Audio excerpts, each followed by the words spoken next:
Eu há muitos anos que visito empresas por desporto e faço porque é raríssimo, Não sei se alguma vez me aconteceu não haver nada de surpreendente numa empresa. As empresas são espaços fascinantes. Eu penso que Portugal não pode ser um país que se satisfaz com pouco, um país do bocadinho. Nós temos sempre, aliás, somos o país dos diminutivos, do bocadinho. E este programa é um ar fresco, portanto mostra aquilo que de melhor o país está a fazer. No que diz respeito ao investimento do país em percentagem do PIB em investigação e desenvolvimento, nós já há muitos anos que temos como objetivo 3%.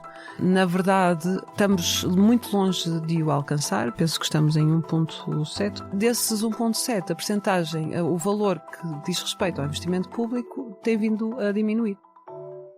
Olá, seja bem-vindo à Liga dos Inovadores, o podcast do Expresso sobre o que de inovador mais distintivo está a ser feito pelas empresas em Portugal. Eu sou a Elizabeth Miranda. E eu sou o Pedro Lima. E Pedro, a Liga dos Inovadores foi lançada em janeiro e já foram para o ar 12 empresas. Sim, e algumas muito interessantes. Interessantes, algumas também surpreendentes, mas sobretudo tem sido uma grande aprendizagem. Tem, e tem-nos dado muito prazer fazer este tipo de jornalismo neste novo formato ao qual nós não estávamos habituados. Olha, neste episódio vamos chamar a Isabel Rocha, o Ricardo Paes Mamed e o António Costa Silva à conversa. A Isabel, o Ricardo e o António têm-nos ajudado a pensar em inovação, a olhar para o nosso tecido empresarial e a selecionar os convidados que por cá passam. Batizámos-los mesmo como os nossos curadores.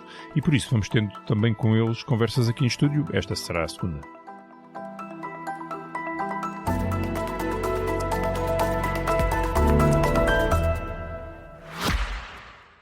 Ah, saudade!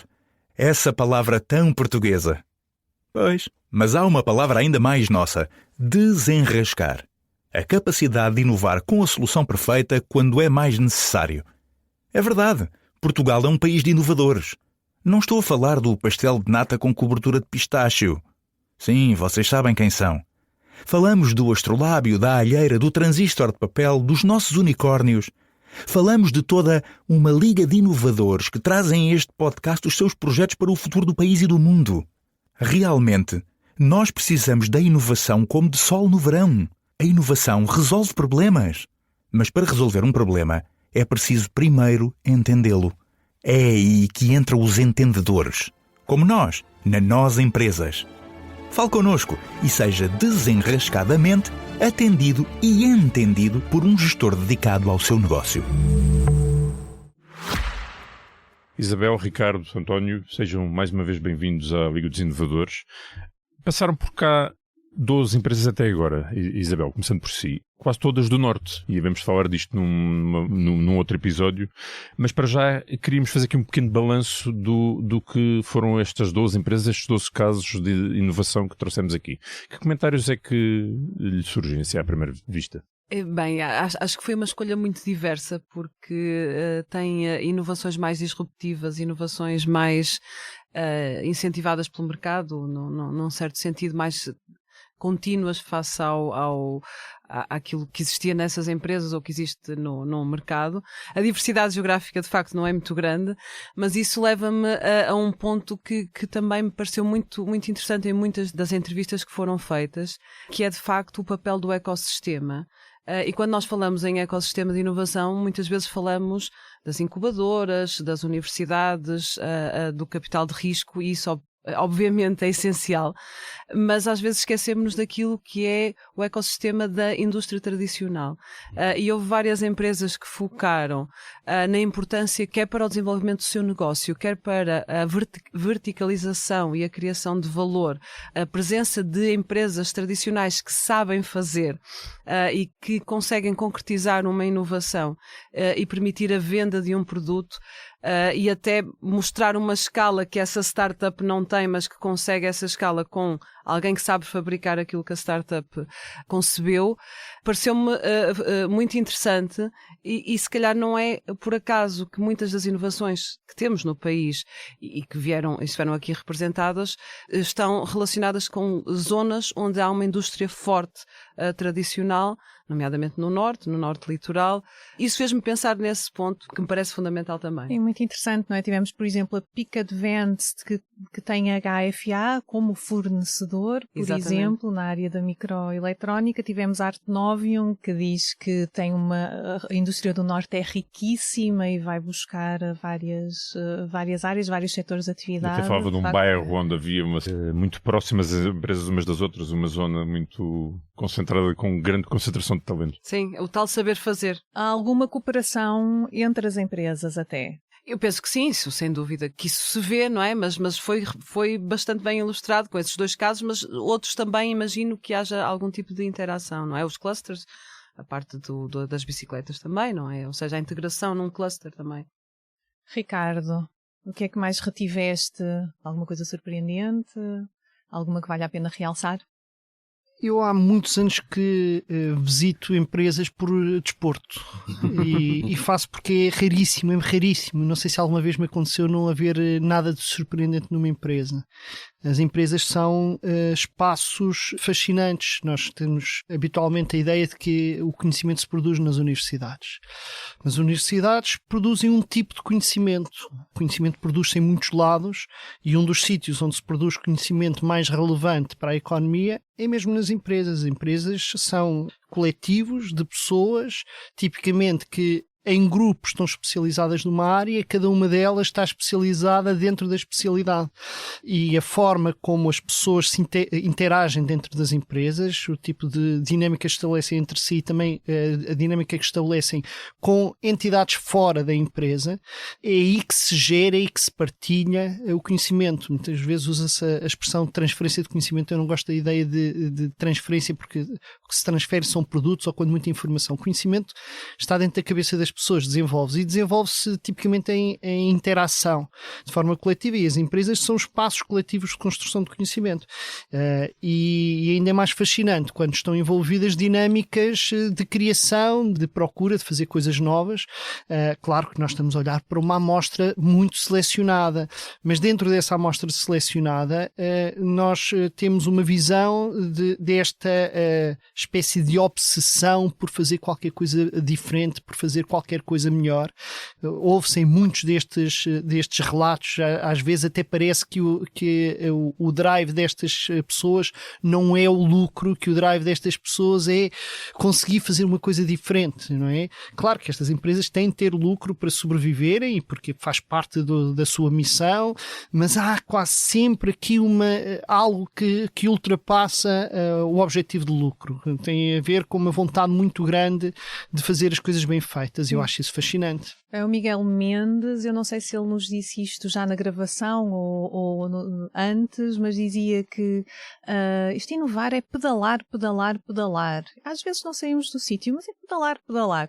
E de facto há uma energia que é transmitida em alguns dos convidados que passaram por cá. Isso faz parte da dinâmica Claro, concorrencial, não é? O sistema capitalista baseia-se nesta ideia de que é preciso estar sempre a avançar e parte da força deste sistema passa por aí. Depois gera outros problemas, mas tem esta força criadora que é, para se manter uma empresa para sobreviver, tem de manter-se a par com os seus concorrentes e cada um deles está a tentar fazer melhor que o outro.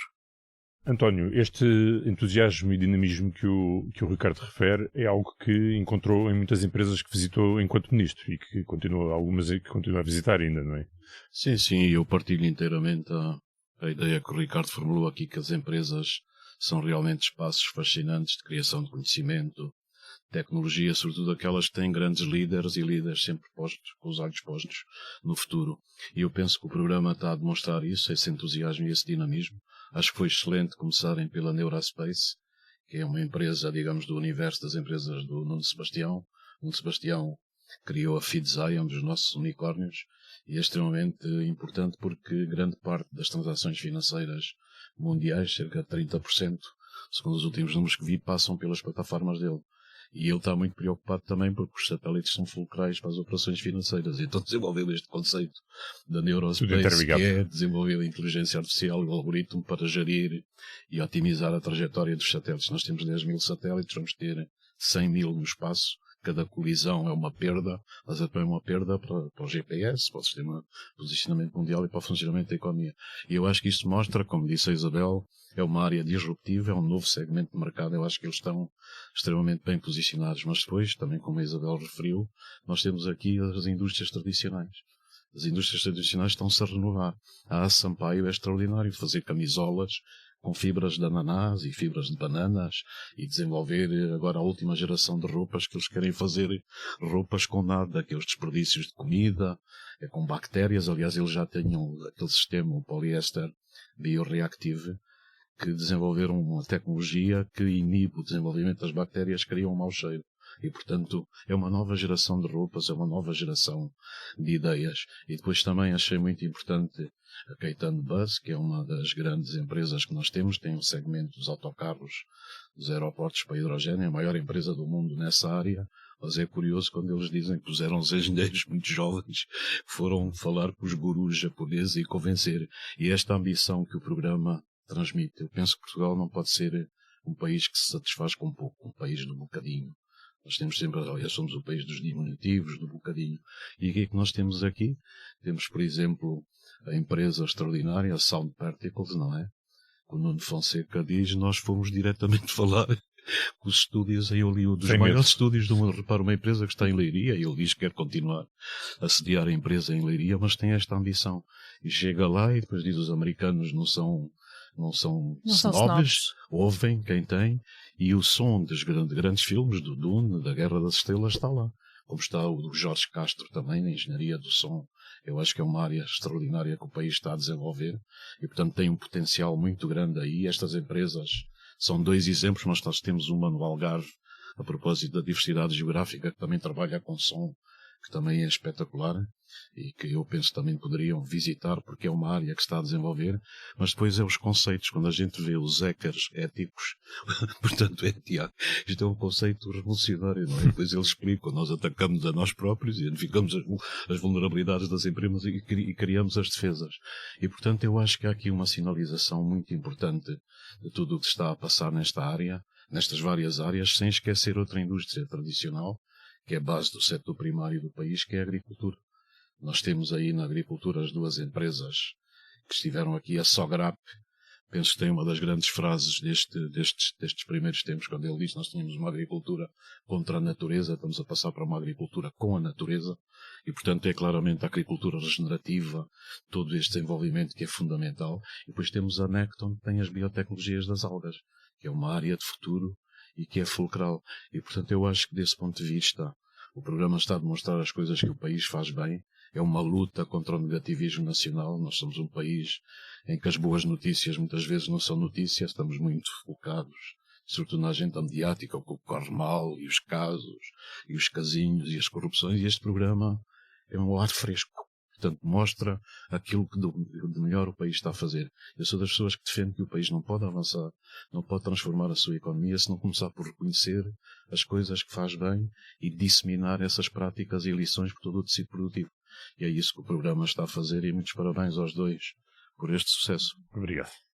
Vamos ao que fazemos bem, mas podemos fazer melhor então, porque os nossos convidados que passaram por aqui identificaram algumas dificuldades concretas que vale a pena analisar aqui do ponto de vista das políticas públicas. Por exemplo, o Nuno Fonseca da Sound Particles, Isabel, se calhar para si, fez aqui um desdobramento sobre a ligação entre as empresas e universidades. Uma delas é que ele dizia que acha que a ligação é muito deficiente ainda entre o mundo empresarial e as universidades, e a determinada altura ele diz-nos que até pode haver bons projetos a acontecer, mas na maior parte dos casos é para sacar um bocadinho mais de fundos europeus e fazer lá uma cruzinha. Da sua experiência... Eu não seria tão negativa. Eu acho que há talvez aqui diferentes questões envolvidas. Enquanto que uma empresa de maior dimensão, e o exemplo da Sograp, eu penso que é muito relevante, foi falado várias vezes nas colaborações que a Sograp tem com diferentes universidades e o valor que isso permitiu criar, até não só em buscar pessoas especializadas numa determinada tecnologia de produção, mas pessoas especialistas em biodiversidade. Portanto, os cientistas de base contribuem muito para os projetos da Sograp. E temos muitos outros casos de colaboração entre universidades e empresas. E temos neste momento as agendas do PRR, onde as universidades participam de forma muito intensiva. Eu entendo que a colaboração com empresas mais pequenas é mais complicada e os mecanismos que existem não estão adequados para essa colaboração. E penso que era isso que principalmente que se referia. Eu entendo e entendo aquilo que foi dito relativamente à questão de os docentes universitários, na sua maioria, estão em regime de exclusividade, o que significa que qualquer colaboração com empresas tem que passar necessariamente pela universidade e por todos os processos de transferência de conhecimento, o nome também não, mas de contratos. Ele diz, ou o projeto tem dimensão, teria grande dimensão e aí a universidade entrou, então é o cabo dos trabalhos. É isso mesmo, ou seja, para pequenos projetos de facto o mecanismo não é ideal. Há várias formas de ultrapassar essa barreira. Eu acho que isso é um ponto de reflexão muito, muito relevante. Acho que há várias formas de ultrapassar essa barreira. Universidades, por exemplo, no Reino Unido, têm vendem horas de consultoria de um docente. Ou seja, não é preciso fazer um projeto de grande dimensão com a universidade. Pode haver apenas uma consultoria com um determinado docente. Isso é um processo bastante simplificado. E isso não colocaria em causa a exclusividade. Outra questão mais complexa, mas que merece ser debatida, principalmente numa altura em que os vários candidatos às próximas eleições falam na revisão do ECDU, do Estatuto da Carreira Docente Universitária, revermos quais são as vantagens para a sociedade de olharmos por defeito para os contratos com exclusividade dos docentes e investigadores universitários. Historicamente isto aconteceu por razões muito simples. Os salários vão encurtando face àquilo, ou ao longo das últimas décadas, face àquilo que é o custo de vida, no caso dos docentes universitários, e não aumentaram tanto como para outros setores da função pública, e uma forma de compensar isso é garantir a exclusividade, porque isso tem um acréscimo salarial, quando se calhar o contrato por defeito devia ser sem exclusividade, porque também implica uma dedicação grande, não é? Em termos de ensino e de investigação, mas isso significa que se calhar tínhamos que balizar por cima, ou seja, o valor daquilo que é o salário com exclusividade teria que passar a ser o valor do salário sem exclusividade. É um debate que é muito pertinente na altura em que estamos, porque vamos entrar na discussão dos estatutos da carreira docente universitária, e é um debate que não deve ser só a universidade a debatê-lo, deve ser também a sociedade. E estes contributos são muito relevantes. Ricardo, este tema da exclusividade merece de facto uma revisão, em sua opinião? Eu não tenho a certeza que seja a questão da exclusividade. Acho que eu tendo a pôr mais a tónica nos incentivos de carreira, porque neste momento não é impossível um académico ter atividade de colaboração com uma empresa sendo remunerado por isso e mantendo a exclusividade, desde que isso seja feito, como a Isabel estava a dizer, através da universidade. Isso às vezes pode complicar um bocadinho, mas não tem de complicar sempre, depende muito de como as universidades estão organizadas. Agora, o que acontece é que atualmente os académicos têm uma carreira, entram como professores auxiliares, muitos querem chegar a professores catedráticos e a forma de o fazer não é colaborar com as empresas. Portanto, acaba por dar uma publicar forma... papers em revistas internacionais. Quem diz colaborar com as empresas diz colaborar com a administração pública. Não é aí que estão os incentivos. Os incentivos estão em publicações internacionais, em revistas que seguem um conjunto de critérios, de rankings, e, portanto, muitos universitários focados na sua progressão na carreira põem em último lugar a possibilidade, porque isso dá trabalho. Não é só dar trabalho, muitas vezes não se consegue traduzir a colaboração com uma empresa ou com uma entidade da administração pública em publicações académicas. Por exemplo, na área farmacêutica é dificílimo. Porquê? Porque é um problema de confidencialidade. Portanto, as empresas farmacêuticas até estão muito disponíveis. Eu lembro-me há uns tempos de ter feito um trabalho sobre bolsas em contexto não académico. Bolsas de doutoramento em contexto não académico. E as empresas farmacêuticas estão muito interessadas em ter doutorandos a desenvolver projetos de doutoramento no seu seio. Mas depois há um problema, que é os doutorandos não podem publicar os resultados do seu doutoramento.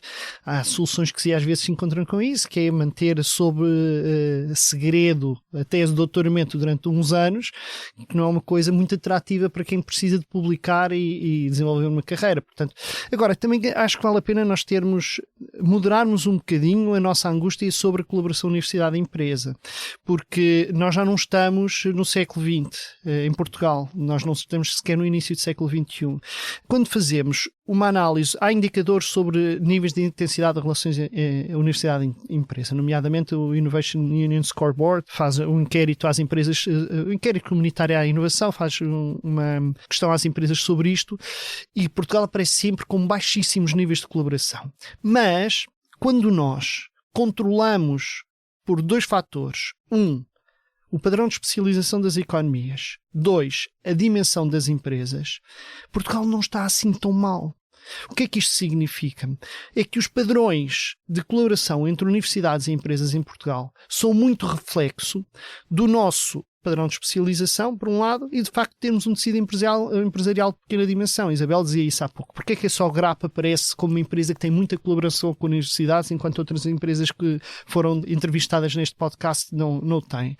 Porque a Só Grapa é uma empresa de grandes dimensões. Claro. Tem recursos, tem capacidade, tem... Uma questão de escala. Tem inclusive profissionais que internamente trabalham sobre isto. Isto é a questão da escala, mas a questão do setor de atividade é muito relevante, porque reparemos, os setores não inovam todos da mesma forma. Há setores que inovam muito mais baseados em ciência básica e outros que inovam muito com base em resolução de problemas técnicos operacionais. Enquanto os primeiros precisam da investigação académica, os outros precisam essencialmente da solução que existe em desenvolvimento tecnológico aplicado nos centros tecnológicos. Por exemplo, se nós formos aqui à Sampaio, eu não sei se a Sampaio tem muitas relações com universidades, mas eu tenho a certeza, apesar disso não ter sido desenvolvido na entrevista, tenho a certeza que já teve ao longo da sua vida uma experiência de interação muito grande com o CITEV, que é o Centro Tecnológico do Vestuário. E, portanto, é normal que aquilo que se procura em centros de saber mais científico e tecnológico e não produtivo, porque se elas têm, o façam através de outras vias. A Suécia, por exemplo, é uma economia que é baseada em grandes empresas. Há 10 empresas que são responsáveis por 75% da investigação e desenvolvimento feito no país. É óbvio que uma economia desta natureza, com esta natureza, muito especializada em setores de ponta, naturalmente vai ter uma interação muito grande com universidades.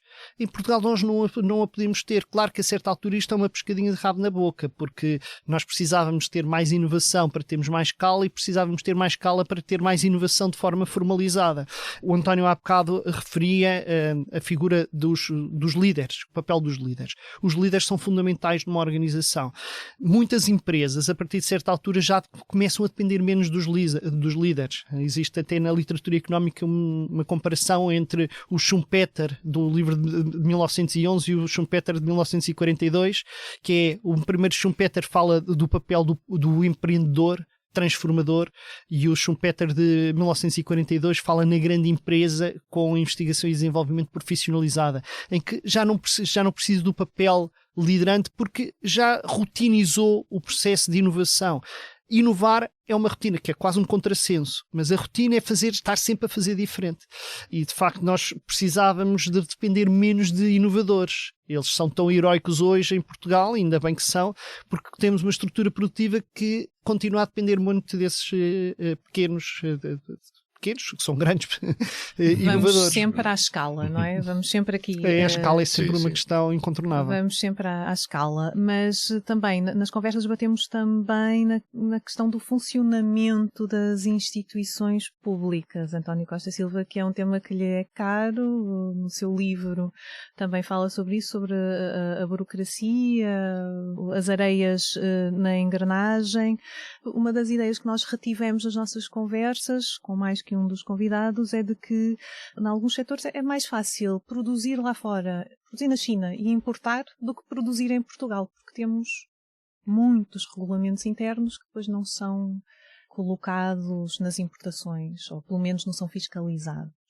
Sim, eu penso que isso foi colocado pela Necton, que trabalha exatamente na biotecnologia das algas. E pela Sampaio também. E pela Sampaio. E, portanto, há empresas que se queixam bastante. muito que depois não conseguem fazer contratos no país e com as instituições nacionais, e depois também colocam a questão do licenciamento. Eu acho que temos aqui múltiplas dimensões. A primeira coisa que eu queria dizer é a administração pública portuguesa tem organismos excelentes. Eu penso que a integração na União Europeia, todo o percurso que foi feito, a prestação de contas, os projetos, o controle das atividades, criou na administração pública, digamos, uma gama de quadros que são excelentes. Agora, o problema da nossa administração pública qual é? E foi por isso que eu escrevi o livro, para relatar a minha experiência e depois de a conhecer por dentro. A administração tem coisas que funcionam muito bem, tem outras que funcionam muito mal. Eu penso que a dicotomia que as empresas fazem bem e a administração mal é redutora, não reflete, portanto temos excelência em ambos os lados. Agora, qual é o problema da administração pública? É uma espécie de elefante que foi crescendo com remendos atrás de remendos, e hoje ninguém olha para a otimização do funcionamento do elefante. E tem na administração aquilo que eu chamo as disfuncionalidades.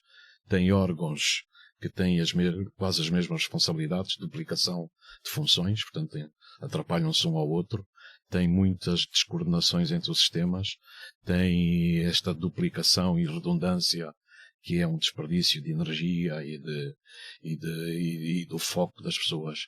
E depois tem 7, 8 organismos, que as empresas aqui relataram, com que têm que interagir quando pedem uma licença.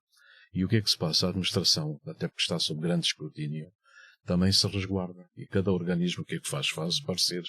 É por isso que eu digo que temos uma administração pública orientada para pareceres, não para decisões. Eu já discuti isso com o professor Fausto Quadros, que me lembrou, quando comecei a levantar essas questões, que em 2015 foi feita a revisão do Código do Processo Administrativo. E ele introduziu uma figura que é a conferência deliberativa. Isto é, quando as empresas interagem com a administração, tem que haver uma deliberação. Portanto, não pode haver diferentes pareceres, os organismos têm que se reunir e tomar uma decisão. Só que isso invariavelmente não acontece. E é esta inércia que impera muito na administração. E depois tem 7, 8, 9 anos que não se responde. E as empresas, nós vivemos num mundo que muda vertiginosamente. E, portanto, estamos 7, 8, 9 anos para tomar uma decisão, é difícil. E a legislação anda à frente da administração pública, não é? Aliás, as empresas andam à frente da legislação, assim é que é. É, exatamente. E depois nós temos esse grande vício no país. Nós somos um país que faz leis atrás de leis. Às vezes nem sequer as regulamenta. E temos o casamento do pior, que é a burocracia portuguesa com a burocracia europeia. Porque a União Europeia aqui também tem uma regulamentação que passa tudo. E atenção, eu sou favorável à regulamentação e à regulação. Nós temos de ter uma economia de mercado, em que o mercado funciona tanto quanto possível e a regulação tanto quanto necessário, não o inverso. E é o inverso que muitas vezes acontece. E o que é que se passa quando tem esta burocracia imensa? Isto afoga e asfixia tudo. O que é que no desenho do PRR, tinha também posto isso na visão estratégica, que o Primeiro-Ministro me tinha pedido em 2020, é digitalizar a administração pública. O projeto da digitalização da administração pública é fulcral. E a Isabel já colocou aqui a revisão das carreiras. Isto acho que era outro aspecto que ia ser discutido nesta campanha eleitoral. Como é que nós estamos em termos do projeto de digitalização da administração pública, que eu penso que é dos mais atrasados, e da digitalização das empresas, que está lá, é uma das componentes do PRR, Empresas 4.0. E estou preocupado com os dois e com os atrasos.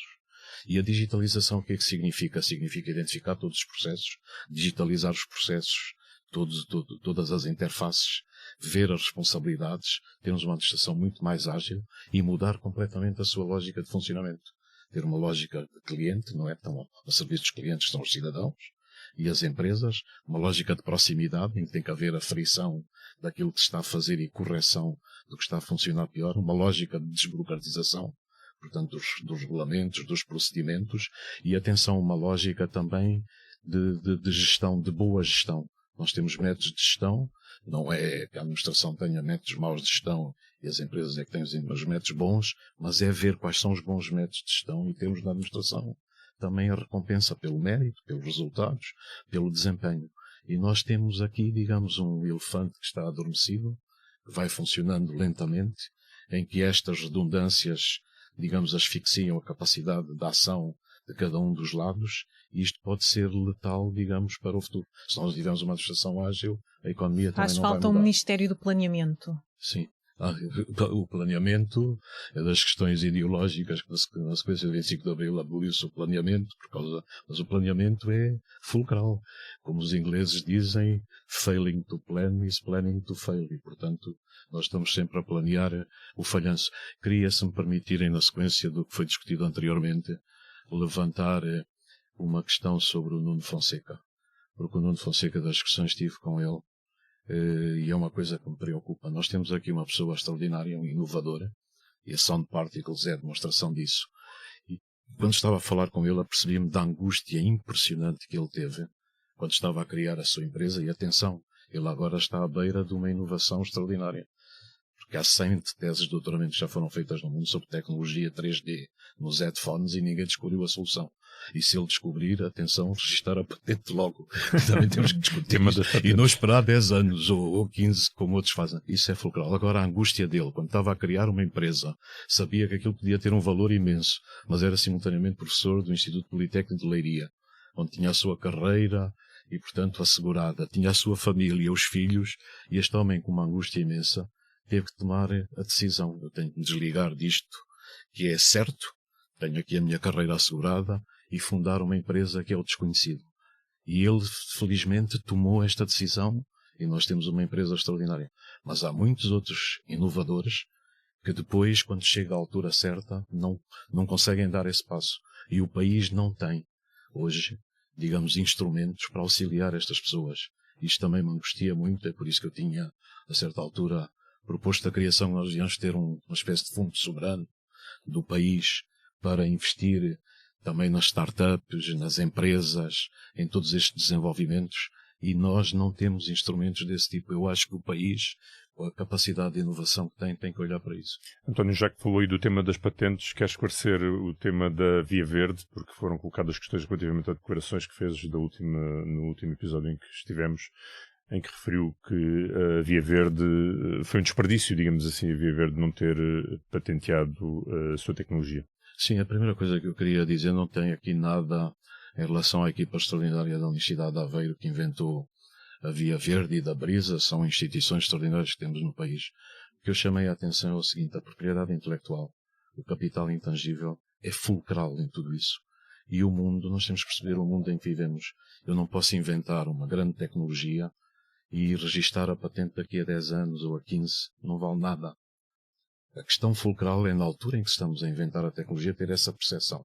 Os americanos, às vezes, ainda nem inventaram um produto, já estão a anunciar e já estão a tentar patenteá-lo.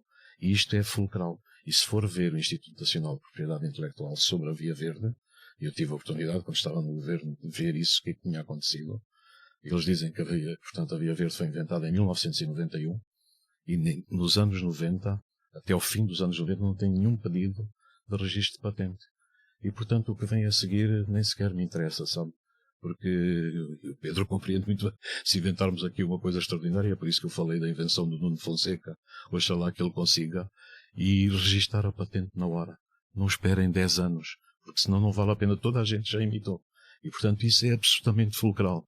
E o meu ponto aqui não é fazermos desvios e agora discutir se fez isto, se fez aquilo. É dar toda a atenção ao capital intangível. E como eu disse, há alguns anos atrás éramos um país que não dava atenção a isso. E tem que se dar atenção. Porque o capital intangível é o desenho, o software, é as marcas, é tudo aquilo que vem relativamente associado à invenção. E ela, por si, produz grande valor acrescentado.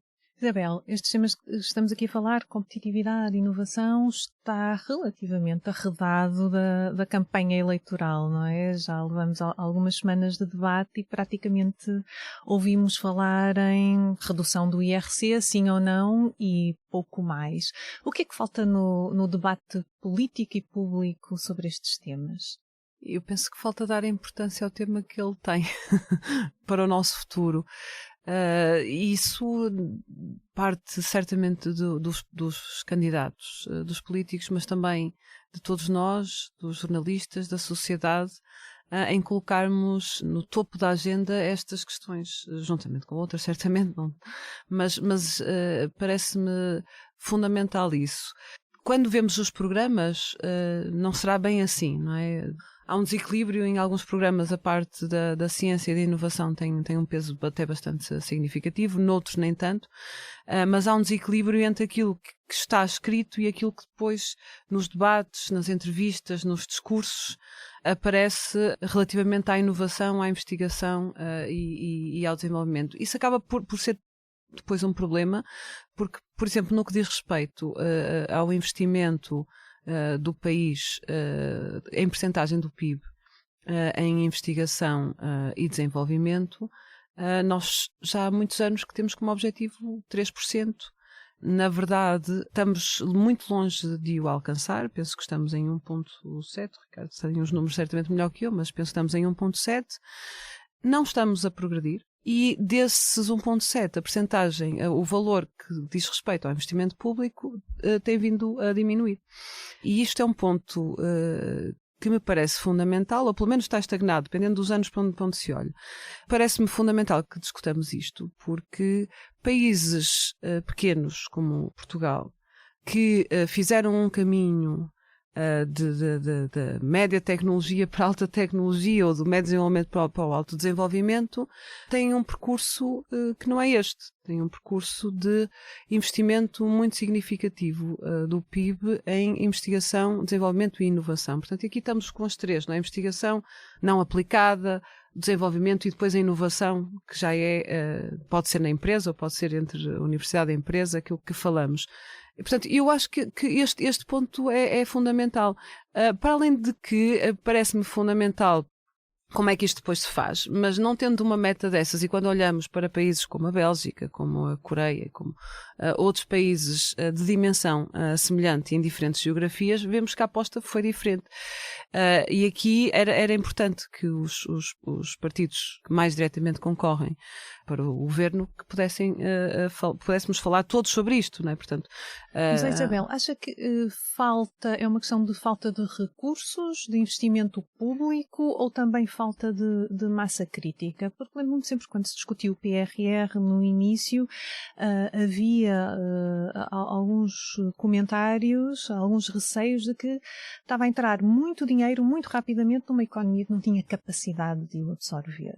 Há uma diminuição, ou pelo menos uma estagnação do investimento público em investigação. Nós que trabalhamos nas universidades observamos isso. É muito claro que as taxas de aprovação de projetos de investigação, só para dar um exemplo, são de 5% a 10%. Portanto, são taxas que internacionalmente não, para agências nacionais não são aceitáveis. Portanto, isso é evidente por um conjunto de indicadores que podíamos estar agora aqui a falar. Portanto, seguramente o sistema, como está o sistema de investigação, e o sistema de investigação não são só as universidades, são as universidades, são os laboratórios colaborativos, são os centros de interface que foram aqui falados da sua importância. Essa massa crítica existe e essa massa crítica, em muitos casos, está subfinanciada quando comparamos com outros países. No que diz respeito à investigação e ao investimento na inovação das empresas e nas empresas, aí que nós temos crescido mais. E aí talvez, não sei se possamos crescer muito mais por causa dessa massa crítica, não é? Mas isto faz tudo parte de um sistema, não é? Portanto, quando nós investimos num laboratório colaborativo ou numa instituição de interface, estamos a beneficiar diretamente um conjunto grande de empresas e, obviamente, quando investimos numa universidade também. Ricardo, tem-se falado também muito da importância de apostar na defesa. Enfim, nestes tempos loucos geopolíticos que estamos a viver, que não sabemos muito bem o que vai ser daqui. Mas não se percebe muito bem o que é isto de apostar na defesa. É construir tanques, armas, fardas? Como é que Portugal se pode posicionar neste novo mundo, digamos?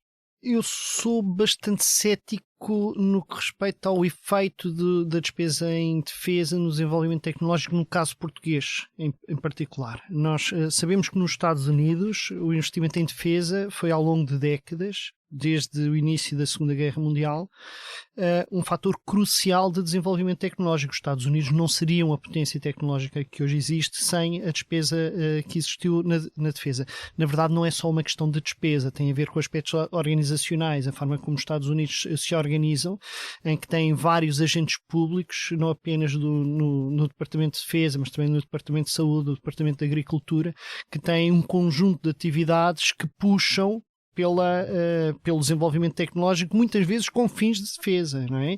Por exemplo, os Estados Unidos conseguiram durante a Segunda Guerra Mundial aumentar de forma brutal a produtividade da produção de penicilina devido a um projeto do Departamento de Saúde a pensar nas necessidades de defesa.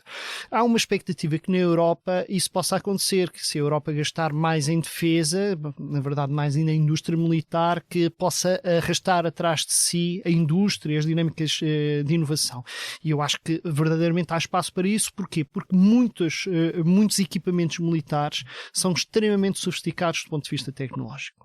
Agora, primeiro, mesmo à escala europeia, é preciso ter atenção que isto não é aquilo que os ingleses chamam uma bala de prata. Isto não há nenhuma forma, não é por pormos lá dinheiro que de repente começa a haver muitos spillovers de conhecimento e muita capacidade tecnológica, embora esse potencial seja muito real. No caso português em particular, nós devemos ter muito presente uma coisa.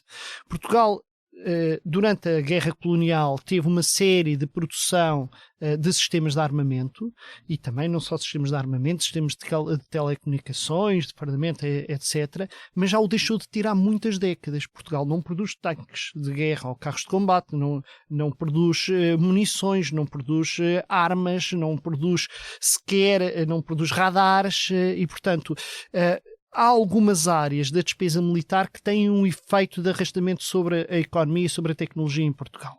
Pensemos, por exemplo, nas telecomunicações, na TechEver, que também é uma entrevistada deste programa.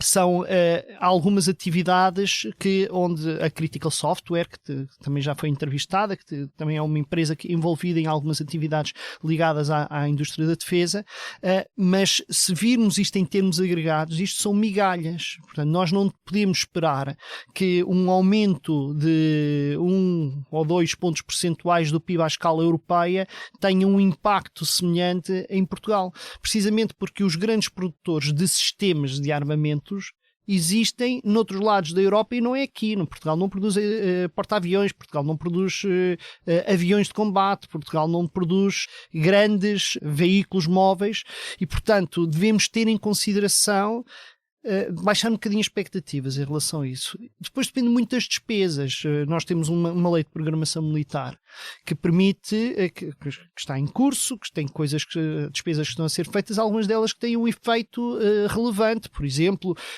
o avião de transporte que está a ser produzido no quadro da lei de programação militar, que estava previsto para substituir os C-130, grandes aviões de transporte. Eu, como sou filho militar, viajei muitas vezes em C-130. Espero que os novos aviões façam menos barulho do que faziam o C-130. É um avião que foi desenvolvido em componentes do avião foram desenvolvidos por um centro tecnológico português. Partes deles foram produzidos nas antigas fábricas que eram da Embraer no Alentejo e, portanto, tem algum efeito de arrastamento. Os navios patrulhas estão a ser produzidos nos taleiros de Viana do Castelo com alguma componente de tecnologia portuguesa. Agora, se, por exemplo, os gastos forem em F-35, em caças bombardeiros, que em Portugal temos os F-16 que já vão para 40 anos, qualquer dia vão ter de ser substituídos. Se Portugal gastar milhares de milhões de euros, porque cada avião desses custa 150 a 200 milhões de euros, em caças bombardeiros, neste momento o que fica dessa despesa em Portugal é zero, porque Portugal não tem nenhuma empresa a produzir para F-35s. Em nenhum componente, nem sequer tecidos. Agora, isto não significa que não haja nenhuma possibilidade de haver aplicações. Por exemplo, a indústria têxtil tem muito potencial. A indústria têxtil hoje está a trabalhar muito com a indústria automóvel. Boa parte do que é um automóvel hoje são componentes têxteis ou são componentes de plástico produzidos em Portugal. Há coisas semelhantes a aparecerem nos veículos de combate, seja terrestres, aéreos, navais. Portugal não deve deixar de se posicionar. Agora, tenhamos um bocadinho de calma nas expectativas sobre os impactos disso na economia portuguesa. António Costa Silva, como nos posicionamos aqui neste debate de defesa e no aumento da despesa de defesa? Ficamos pelo têxtil, pelo fardamento, pelo calçado, pelos sistemas de informação? Sim, eu penso que primeiro eu acho que nós estamos a assistir na Europa a uma certa onda belicista, não é? E temos a nossa Presidente da Comissão Europeia que, se a deixarem, vai ser uma espécie de ministra da guerra da Europa. Eu não gostava de ver esse caminho a ser percorrido. Eu acho que a questão da ameaça russa é muito empolada na Europa. Se nós olharmos para a economia russa, a Rússia tem grandes fragilidades. A Rússia tem cerca de 40% da sua economia que está dedicada à guerra e, portanto, isso condiciona e constrange o funcionamento da economia do país, e tem mais 30% que é adjacente. Quando nós temos uma economia de guerra, o que é que significa? Estamos a produzir tanques, equipamentos que vão ser destruídos a seguir no campo de batalha. Não cria valor nenhum. E a economia russa está a sentir hoje. Aliás, no fim do ano passado, houve uma reunião muito tensa entre o presidente Vladimir Putin e os principais responsáveis das empresas russas. Porquê? Porque o investimento está paralisado, a taxa de juros subiu para mais de 21%, a inflação está a aumentar e a Rússia tem uma debilidade estrutural fortíssima, que é a demografia. É provavelmente o país do mundo que perde mais população. E a guerra só veio acentuar e exponenciar todas essas condições. Portanto, o discurso europeu belicista eu acho que tem que ser recusado. Isso devia ser um tema da campanha eleitoral, devia-se discutir. Que a Europa tem que se defender? Penso que sim. Mas tem que se defender, digamos, na dimensão apropriada e na escala apropriada.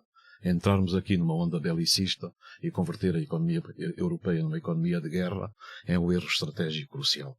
E eu penso que o Ricardo alertou aqui o que é que nós podemos fazer. Em termos de Portugal, qual é a minha primeira preocupação? É que o investimento europeu em indústrias de defesa seja assambarcado pelos mesmos de sempre. Portanto, a Alemanha, a França, e não sobra mais nada para ninguém. Isto vai acontecer inexoravelmente se não se tomarem medidas. O que é que eu penso que Portugal pode fazer aí? É pensar exatamente no futuro. Quando estava a preparar a visão estratégica e depois tentamos refletir no PRR, o país tem que olhar para as tecnologias que se estão a desenvolver para preparar uma espécie de internet do território. Não faz sentido absolutamente nenhum. Nós já temos aqui, inclusive, neste programa evidências, a Critical Software, quando desenvolve aquele Oversea, é um programa absolutamente extraordinário que é para monitorizarmos o espaço marítimo. Nós precisamos monitorizar o espaço marítimo, monitorizar o espaço aéreo e, atenção, monitorizar o território. Não só com os drones, com as fotografias de satélite, mas também com os sensores. E se o investimento que for feito for para desenvolver estas tecnologias, para termos, digamos, as infraestruturas digitais espalhadas pelo território, para termos uma nova geração de sensores que estão a mudar tudo e podem condicionar, digamos, o conhecimento e tudo aquilo que se pode passar nos vários ecossistemas e usar esse conhecimento em benefício da defesa do país, eu penso que nós podemos fazer um caminho muito importante. Depois, olhando para as nossas indústrias de defesa, elas têm crescido pouco a pouco, representam hoje cerca de 3% do PIB, mas nós temos no setor da aeronáutica questões que são fulcrais, a Embraer, a Mecachrome, tivemos agora, em 2022, conseguimos atrair a Airbus para Santo Tirso, em Santa Maria da Feira está a Lufthansa Technics, com que estávamos a falar na altura, que é ainda maior, uma das maiores empresas mundiais da reparação de motores e fabricação de peças e peças de alta precisão. Eu penso que aí é benéfico para a economia portuguesa, mas depois nós temos também tudo aquilo que tem a ver com os drones, com sistemas não tripulados, e a Takeover é um excelente exemplo aí, e eu penso que tudo aquilo que pode propulsionar o desenvolvimento, a consolidação destas fileiras é absolutamente vital. A indústria têxtil, com os textos técnicos e as fardas também pode ser impressionante, mas nós não podemos fazer é investir em algo que depois não tenha efeitos no desenvolvimento da economia portuguesa. E para complementar isso, eu penso que a Isabel suscitou aqui a questão de investigação em ciência e tecnologia, e eu acho que isso devia ser discutido na campanha eleitoral. Em 2024 voltamos a ter um recuo face àquilo que era o investimento em ciência e tecnologia no país. As empresas hoje já investem muito mais em ciência, tecnologia e inovação que o próprio Estado. Quer dizer, isto reverteu-se aqui, estas condições de investimento público nesta área está a declinar, e nós temos que perguntar porquê. Porque tudo aquilo que o país está a experimentar em termos da inovação, do desenvolvimento tecnológico, vem do investimento em ciência e tecnologia e da qualificação dos recursos humanos. Muito bem, estamos mesmo a fechar e temos uma pergunta igual para os três, de resposta rápida que pedíamos, uma vez que já não temos tempo, que é que pergunta concreta sobre competitividade e inovação gostariam de ver respondida pelos candidatos às eleições legislativas. Já falámos um bocadinho disto, mas assim, em termos de resposta rápida, podíamos começar pelas senhoras. Penso que a questão é como é que pensam que competitividade e inovação possa estar ligada ao investimento público e qual é que é a estratégia relativa ao investimento público em ciência, tecnologia e inovação, portanto, abrangendo o público e o privado. Portanto, qual é que é a estratégia para esta área? Muito bem. Ricardo.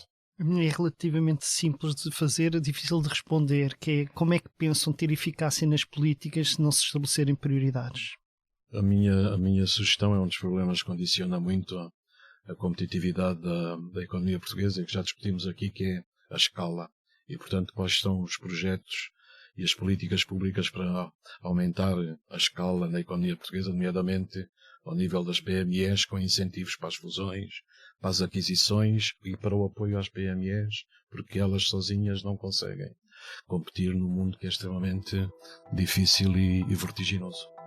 Muito bem. Muito obrigado, Isabel, Ricardo, António, por mais esta participação na Liga dos Inovadores e pelo apoio que nos têm dado ao longo destes meses. Eu sou o Pedro Lima. Eu, Elizabeth Miranda. No apoio à gravação temos o João Luís Amorim, a sonoplastia do Hugo Oliveira. A fotografia é de José Fernandes e a capa de Tiago Pereira Santos. A coordenação é de Joana Beleza e Miguel Prado, a direção de João Vieira Pereira. Siga e subscreva a Liga dos Inovadores na sua plataforma preferida ou em expresso.pt.